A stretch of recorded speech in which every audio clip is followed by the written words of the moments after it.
Hello friends, bienvenidos. My name is Jen, aka Jen Colo on social media, your local witchy friend and intuitive guide through the occult. As always, my lovely husband and co-host is David, aka Premier Pulls on social media. On today's episode, Jen explains meditation. Welcome to the show. Grab a chair, make yourself at home. Jen's got stories to share, you'll never feel alone. We are so excited. I feel like we are super duper official now. This is such a big milestone for us, this episode. This episode is brought to you by Jose over at Sunrun for all your solar panel needs. So we have our first official sponsor. So he's officially sponsoring this whole episode. So we'll let him kind of talk to you right now. Hey, this is Jose, your local solar expert. There's never been a better time to go solar. With our $0 out of pocket programs, making the switch has never been easier. Book an appointment with me today and discover how much you can save. Text me or call me at 209-765-6215. That's 209-765-6215. Go solar with someone you can trust. Yeah, we are super, super excited. And solar is such a great renewable energy. And he is in the Central Valley. So basically, I think anywhere from Fresno to Stockton. And you better believe that we have sun down here. So super, super excited to have our first actual sponsor on the podcast. If you have a small business or you want to plug, you can check out our link tree for more information on how to become a sponsor. You can sponsor a whole episode or you can sponsor a segment. But either way, we're open for business. So if you're interested in advertising with us, please check out our link tree. And all of Jose's information is going to be in our description for the week. So if you are interested in solar for your home, business, or apartment, go ahead and reach out to him at his email address. Yes, and in other exciting news, our first Patreon meetup, virtual meetup for the cafe and tequila level members will be this Saturday at 10 a.m. Yeah, we're excited. We're doing a virtual meetup, and this is 10 a.m. Pacific Standard Time, so on the West Coast. Again, just a little breakdown for the levels in case you are listening to the podcast for the first time or don't know. We have 3 different levels. We have the chocolate, cafe, and tequila. With the chocolate, you just get the extra exclusive bonus episodes. And then with the tequila and the cafe, you get to be part of the Discord, which is amazing. We're starting to create such an amazing community. So if you're not part of that Discord, you are missing out because there's some great conversation going on. And like Genesis said, we'll be doing our first official meetup for all our members. So there's still plenty of time to join. Our first one is Saturday, August 17th. So join anytime before then, and you'll be able to join our first meetup. Yes, definitely. We're excited to get to know each other, maybe do a fun activity together, and yeah, just hang out and see everyone live and not just on Discord. Yeah. So we are going to talk a little bit about our previous episode. We actually got, I think, our first voicemail, right? Besides Jose as well. But yes, our first comment. So this is Janet's comment about last week's solar return episode. Hey guys, I really enjoyed this last podcast about solar returns, especially the perfection wheel chart. I found it extremely fascinating and even got a glimpse of where mine was when I recently had a very special visit from Jen for a compatibility reading. So I actually just celebrated my son's 13th birthday. I let Jen know, and she mentioned, hey, you should check his perfection chart. So I did, and it's in his second house. So it was about money, assets, and all that stuff. So as soon as my father-in-law walks in, he just announces that he wants to give him a proposition, which included money and assets. Of course, I won't say what it was because it was his gift. But then when I saw mine as well, when I learned from it from Jen, it was about the same thing. It's in my second house as well. So this year has definitely been about me expanding in my career and just getting more out there for financial security. So I really feel like this perfection chart is absolutely amazing. And I'm with Jen. I definitely do fall into the rabbit hole. There is one that I want to present to Jen, but I cannot for the life of me remember what the name is. But when I do, I will let you know. Love you guys. Oh, thank you so much. We're so excited to have our first voicemail, and happy birthday to the little Leo in your life. Yeah, that was really awesome. I love that we have that feature now. So obviously, if you want to hear your voice or leave us a comment with your voice, go ahead and do that via the link tree.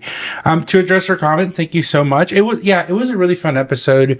I didn't really know what to expect, but those perfection years were amazing. I listened to this episode 4 times, actually. Once when I was editing it, and then 3 times after, and one of those was with my mom, which was also the first episode we listened to together. So that was really fun as well. A lot of firsts recently, even though we've come up on 44 episodes, this being our 45th episode. Yeah, wow. And it's so amazing that you and your son are on the same house. That means that y'all are in denominations of 12 years apart. So I don't know if you wouldn't be 12 years apart, but probably 24 years apart. That's really interesting, because then you're going to go through the same life phases, just in different ways. You know, he might start his first lemonade stand or whatever the proposition is, and then, you know, you might get a job opportunity or something. That's so cool. Yeah, super duper exciting to see those perfection years. I think especially the first 12, kind of like I went through last episode, just because that's when you're discovering life. That's when you're discovering who you are. The second go around is also interesting because that's, you know, basically going into young adulthood. But those first 12 perfection years, I learned a lot, and I thought it was really incredible to hear. Yes, now getting into the episode meditation, a suggestion by Janet. Thank you for suggesting this. This didn't even cross my mind, but looking into the history of meditation and just remembering what a great skill and practice it is, you know, it made me really happy. So I'm so excited to get into it. So meditation goes back about 5,000 years. The earliest recorded history was in the Vedas, which is a holy text in Hinduism. They talked about how to meditate, the benefits, different types of meditations. Super fascinating. And then it spread into other regions and religions like Buddhism, Taoism, Confucianism, etc. And it really just spread worldwide. And for something to have existed for 5,000 years and still exist today, like, there's got to be something special about it. Yeah, within the realm of humanity, 5,000 years is a long time. There's not too many things that have been passed down from that long ago. So that's, like you said, just a testament to the value and importance of meditation. And to transcend culture, like, super interesting. You know, in like the sort of like 1800s, Ralph Waldo Emerson sort of era, they started to gain an appreciation for Eastern philosophy, and that's how it sort of made its way a little bit into the West. But then it really spread super rapidly during the counterculture movement of the 60s and 70s with like the hippies and whatnot. And I feel like there's a little bit of a counterculture movement today too, which is really cool. But I don't. I guess that's what's really interesting specifically about meditation. It's kind of had its reiterations. Totally agree that in the 70s it was probably that counterculture, but now it's kind of in the zeitgeist. It's very popular. You know, there's apps, there's seminars, and it's kind of interesting how things go through cycles, and they can be counterculture, they can be popular culture, they can be underground culture, and it seems like meditation is one of those things that's kind of done the whole gamut, right? yeah, and it's so interesting. Like, I personally use an Apple Watch. We're a pretty big Apple brand family here. We're totally in the ecosystem. We're so deep in the ecosystem, there's no way we could get out. Yeah, it just, everything works nicely together. But anyway, the app or the Apple Watch, like if it detects that your heart rate is up or like your breaths per minute is up, it can give you like a mindfulness reminder of like, let's do deep breathing together. And I've actually tried it. It's only a minute, but it's really, really great. Yeah, no, and it's like I said, 5,000 years ago to technology on your wrist that detects your heart rate. Kind of the same thing, a little bit of a tangent, but same thing happened with yoga. Yoga was a practice that came from, I believe, Hinduism or India, and now there's like yoga studios and hot yoga and Goat yoga. goat yoga. It's really cool how things become popular. And I don't know, we could also talk about appropriation, but in this case, it's a benefit for all. So it's not really something that I think should be completely gatekept as long as you're doing it respectfully and with good intentions. But it's kind of nice how things like that take the forefront of modern society. Yeah, and I sort of knew this when I was 18, but then I practiced meditation more when I was a young adult, like 18, and then I've just forgotten it. And it wasn't until this suggestion that I picked it back up, and it was really like divine timing with Janet being like, "Hey, what about a meditation episode?" And then I'm like, "Oh shit, I have this work retreat. What is this about again?" And it was all like wellness and meditation. So I really got to dive deep into it, being like in the middle of Scotts Valley with no service and really doing meditation with groups and different types of meditation. I forgot that meditation is not just like the sitting absolutely still, no thoughts in your mind. Like that is such a common misconception that we feel like we have to be Buddha under the Bodhi tree still, like not at all. Yeah, well, there are some misconceptions, but I'm also going to go into it a little bit. But talk about serendipitous, right? We just did the serendipity episode and we were talking about meditation. We got the request for the meditation episode, and then you ended up going to a meditation retreat. So kind of tell us a little bit more about what you learned, what you experienced. Yeah, so it was really cool to be in a group and have like an instructor, not just yourself. And they did mention like you're supposed to have an anchor point in your meditation, which for some people it's literally just thinking breathe in, breathe out. For other people it's the om. For other people it's like a saying or a mantra like I am safe, I am safe, and just saying that over again. It could be like a sound if you're playing meditative music. It could be a visual point if you're just like staring at something. But it's okay to have your mind wander on and off and to be gracious with yourself of like, oh shoot, my mind started going on a tangent. Let me go back to my anchor point. And you don't have to do it for like 3 hours straight if you can't handle it, if you're bouncing off the wall. Just doing whatever you can and then gradually building on that. It just feels so refreshing doing it, and eventually you can do it for longer with practice. It's super cool because for some reason I just totally fell into the stereotype, even though I had practiced it when I was younger. I don't know what happened during these last 10 years. I just fell out of practice. But I was like, oh, I can't do that. I'm too anxious. I'm too squirrely. But it's like, no, I realized I absolutely can. Anybody absolutely can with some practice. Yeah, no, absolutely.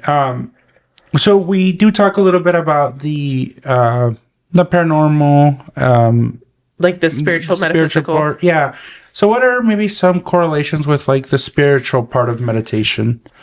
When part of it is ascension, right, to maybe another plane or a plane of unconsciousness, that's sometimes can be linked to that for someone who maybe believes in that or has a stronger connection to maybe different realms. What can you tell us about meditation and that correlation? Yeah, definitely. Some people believe that meditation can clear your mind to ascend you into either like an enlightenment phase or to just clear the way for your spirit team to talk to you.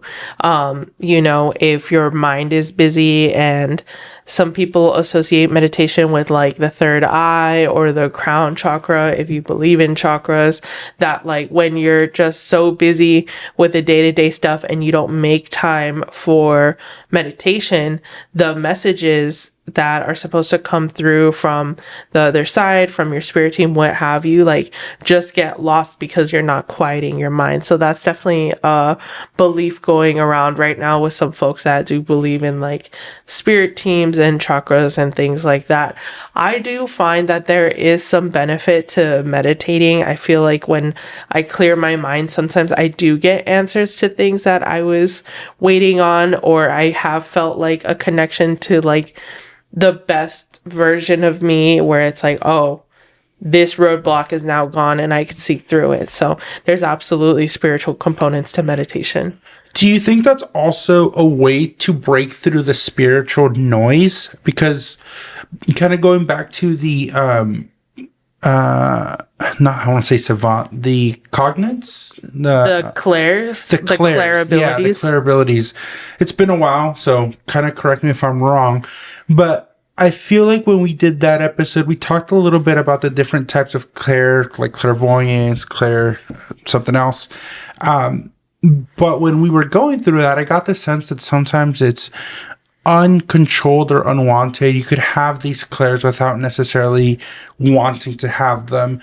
Do you think on a spiritual level, meditation could work to kind of silence some of that noise or break some of that noise to get the clarity that you want?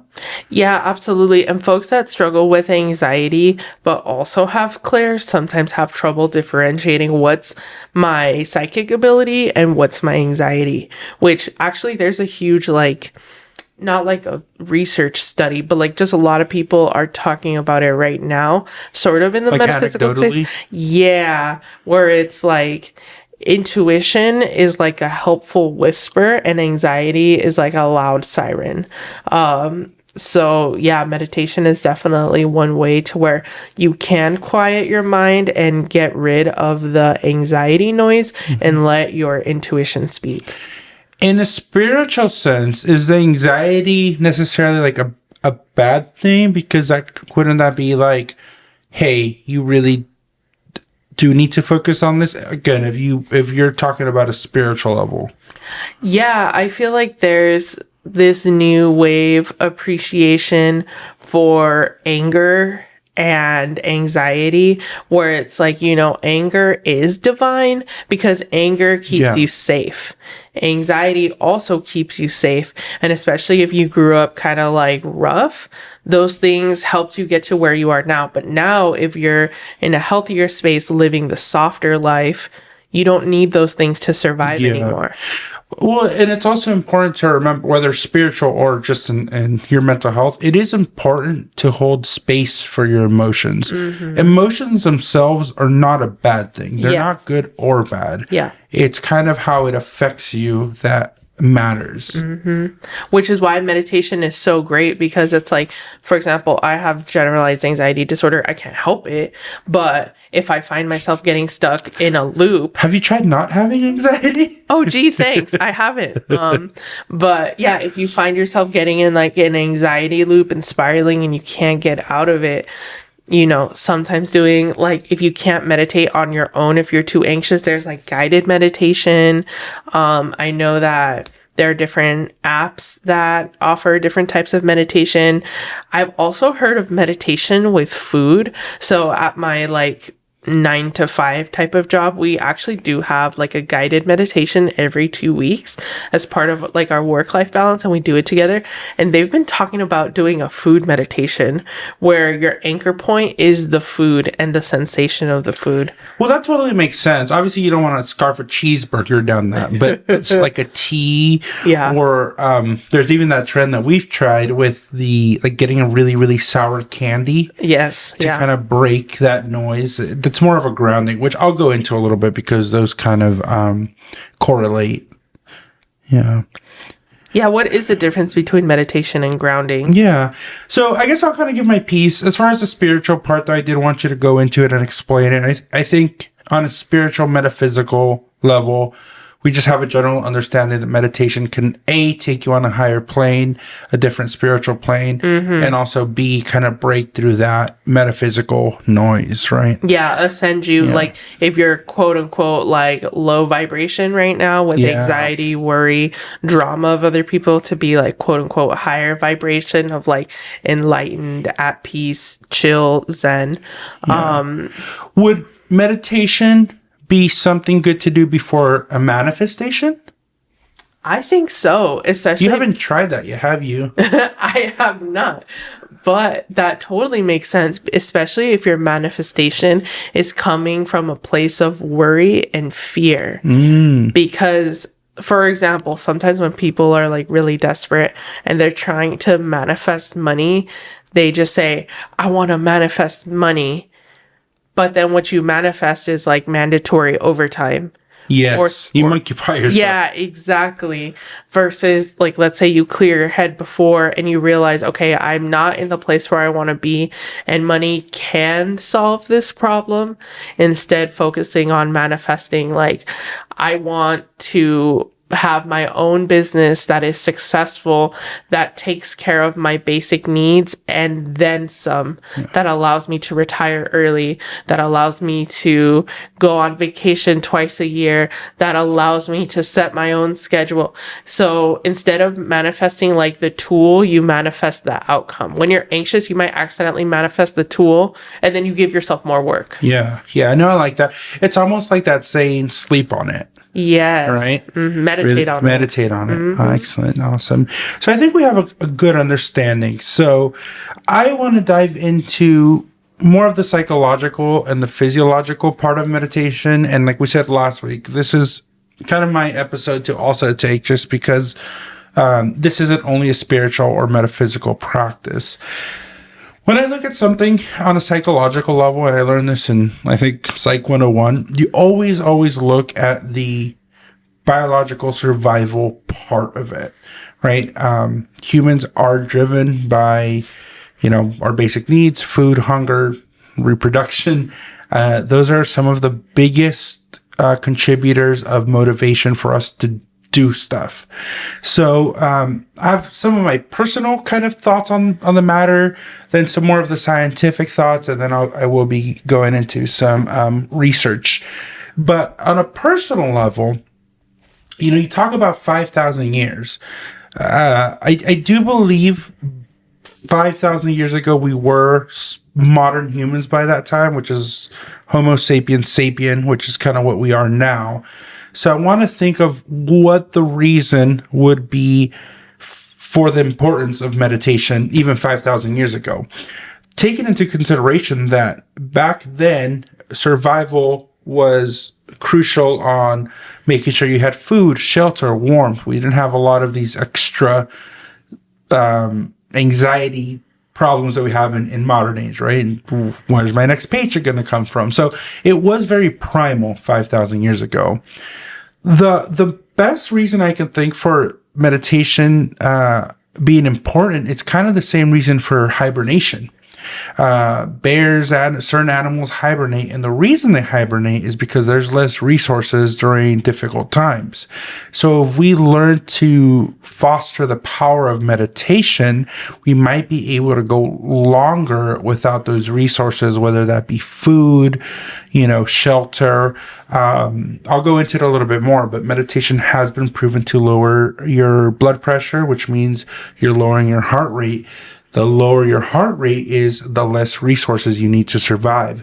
So that's kind of where I think maybe we found out as humans, hey, this is really good, because it's a way that we can consciously control our physiological being. So that's kind of my thought on why it's been going on for so long. We found the primal benefit of it. Yeah, I mean, I think that logic absolutely checks out. For it to transcend time and culture, like, amazing. It absolutely has some inherent, like, visceral value to it. Yeah, no, absolutely. And as far as the psychology of it, the reason why meditation can be so good and very helpful is it also does release chemicals or hormones. Serotonin, I believe they've also shown it can release dopamine. So when you meditate, you can inhibit those types of hormones in your body, which bottom line make you feel good. They have good benefits. Now, dopamine can be dangerous if you seek it in other ways, like thrills, addictions, drugs.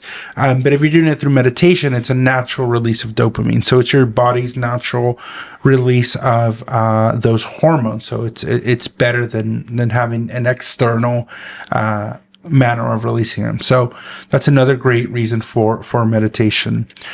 Now, we talked about earlier about the difference between grounding and meditation. So they're very similar. I think there's a lot of overlap. With grounding, it's more of a therapeutic technique that therapists, psychologists, counselors use to kind of bring you back to the present, right? So when you're having anxiety, it's usually used for anxiety attacks or anxiety disorders.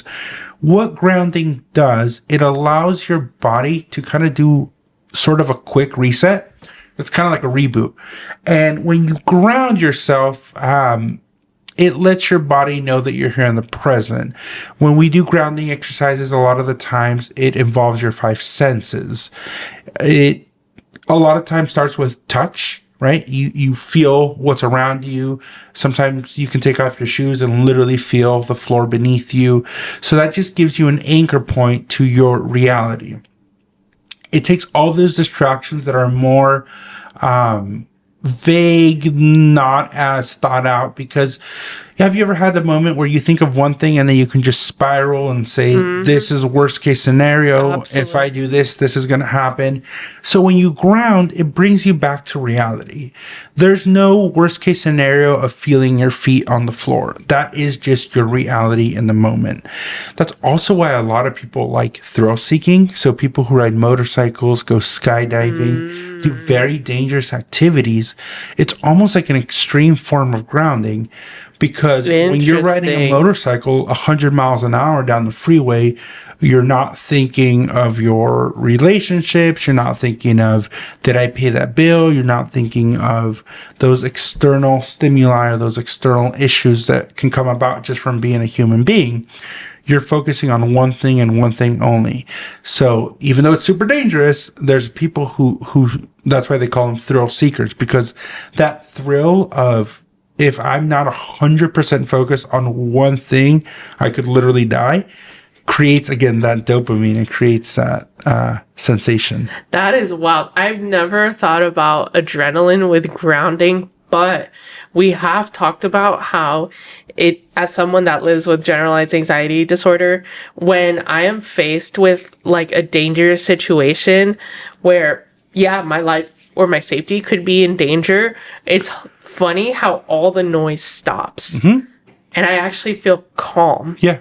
Yeah. That's the thing with people with a lot of anxiety too. Faced in the most critical situations, that's actually when they do best, which is not good, because you're overstimulating your I want to say it's your synaptic system. I don't remember specifically, but you're overstimulating those nerves. Now, anxiety is good. As humans, we have anxiety for, the danger in the bush is kind of how we like to see it. Yeah. We need to have anxiety, because if we didn't have anxiety, we'd be eaten by predators. Not too much today, because we can defend ourselves now. But back in the day, that's what anxiety was for. Yep. The problem is sometimes it's transposing our primitive life to our modern life, because our lizard brain, our core brain, tries to incorporate what we know as survival into the day-to-day. So even if you're going into like a meeting you're anxious about, those can have the same reactions of like, I might be attacked by that lion or that tiger, because we're superimposing our reality to our primal survival instincts. Yeah, fascinating. Oh my goodness. Wow. So meditating before a meeting might be a good thing. Correct. So that's kind of the psychology behind meditation and why it's super important. So a a little bit about some research that I did. This is from UC Davis. Some of the benefits of meditation can include reducing stress. So we kind of talked about that a little bit. If you're about to go into a stressful situation, meditating is really good. Physiologically, the reason for that is because when you meditate, you can control your breathing. You breathe bigger, so your capillaries open more. That means there's more blood flow. You can, again, decrease your heart rate so you're not as anxious. So that helps reduce stress in stressful situations. Do it in general, and we'll talk a little bit more about our personal experience. However, if you are foreseeing that you're going to have a stressful situation, meditation is a good way to reduce that. According to UC Davis, it's also helpful for improving memory. The reason, I don't know the reason behind that, but what I can think is kind of like when we talked about our dream interpretation. When you sleep, it's kind of a reset. So it allows your memories to kind of file through. We throw away the external things we don't need, all that extra stuff that we saw through the day. So I think that that's probably related. When you meditate, I'm sure you stimulate some of those same things as sleep. So it helps improve your memory.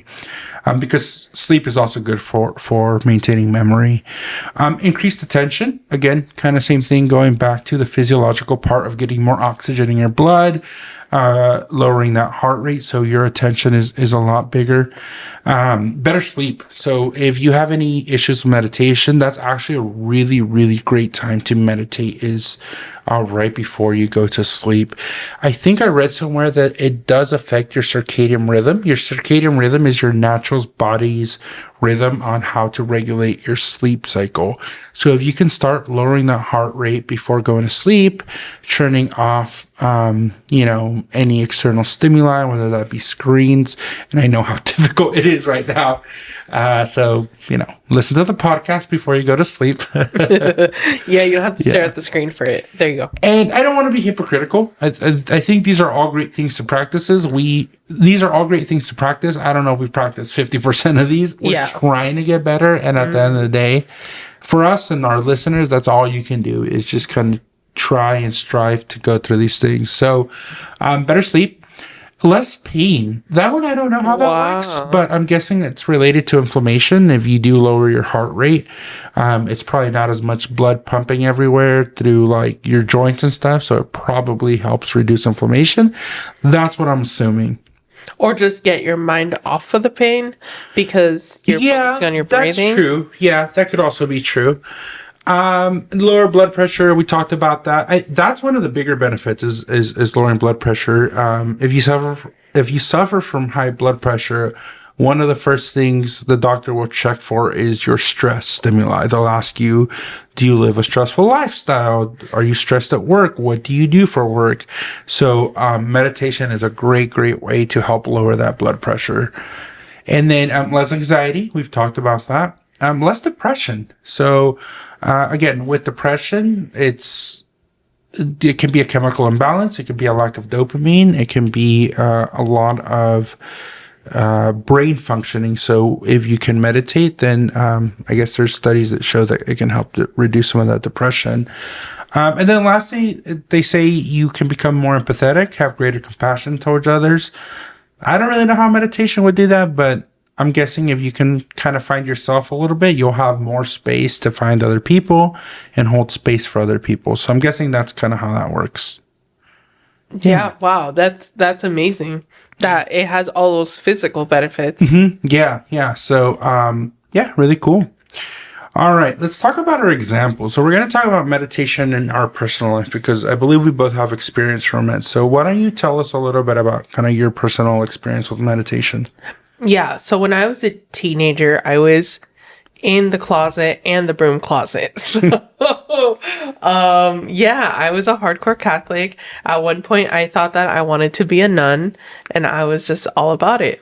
Well, you're still studying spirituality, just in a different way. I know. So interesting. But did you know that there's meditation in Catholicism?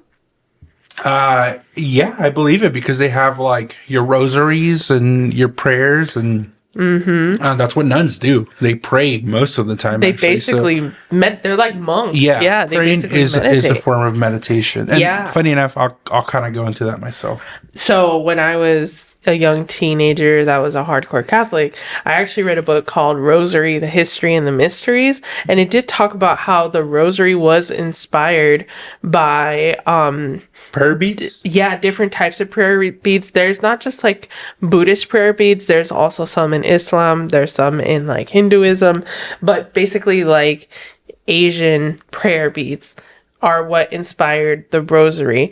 And when you pray the rosary, it's a lot of repetition and your anchor point is the prayer.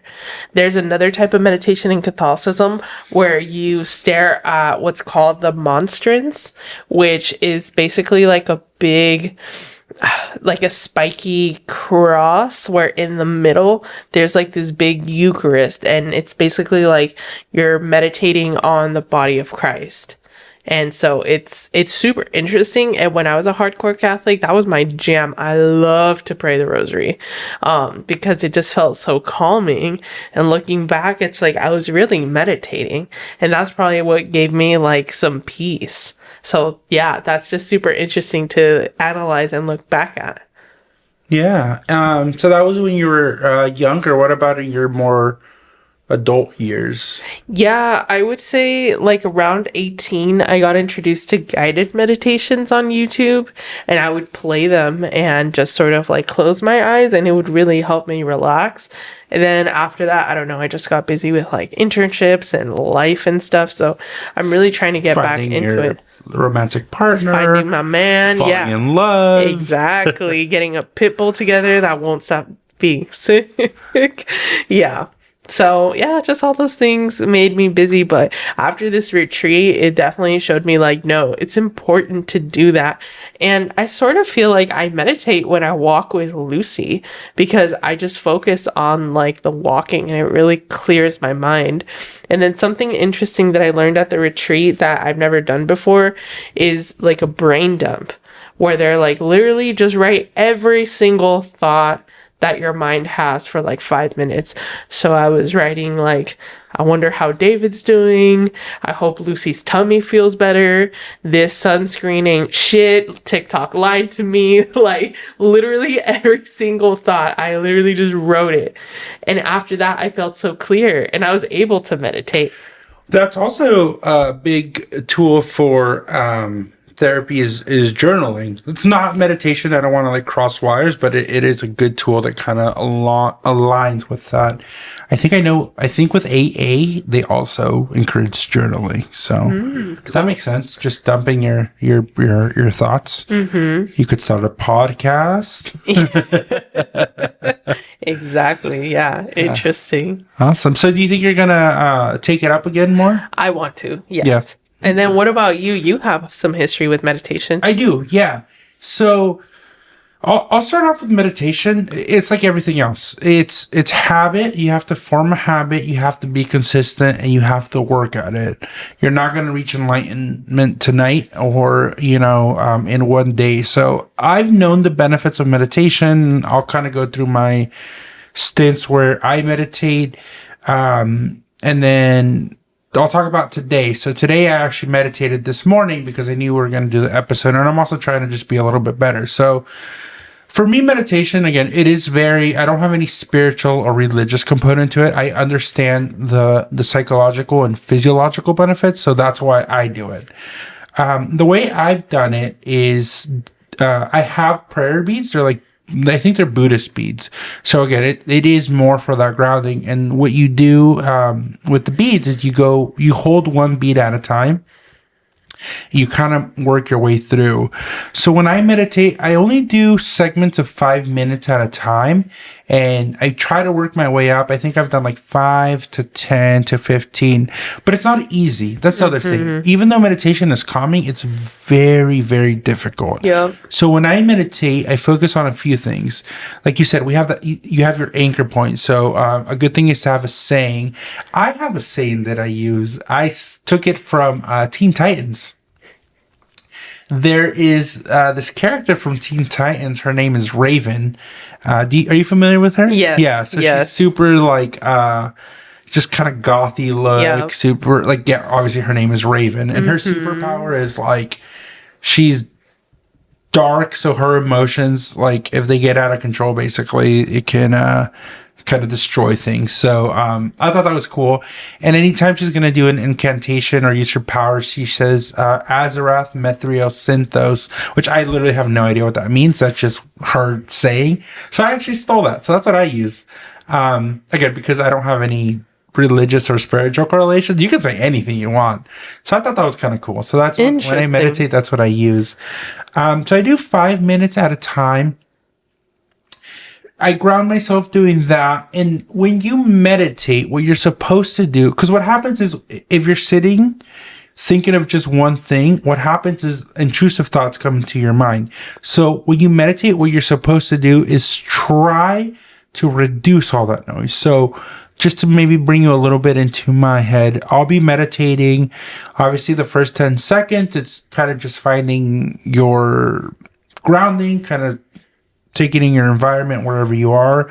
And yeah, you start with your mantra, you start with your beads, and then from there you start getting those thoughts of like, well, what am I going to do today, or what did I forget to do? So the point of meditating is you want to try to block those noises, those external thoughts. You really want to just focus on your mantra or your beads. And then the biggest part of all of that is you want to focus on your breathing. You almost want to hear yourself internally breathe. Be very conscious of how you're breathing, and you want to regulate.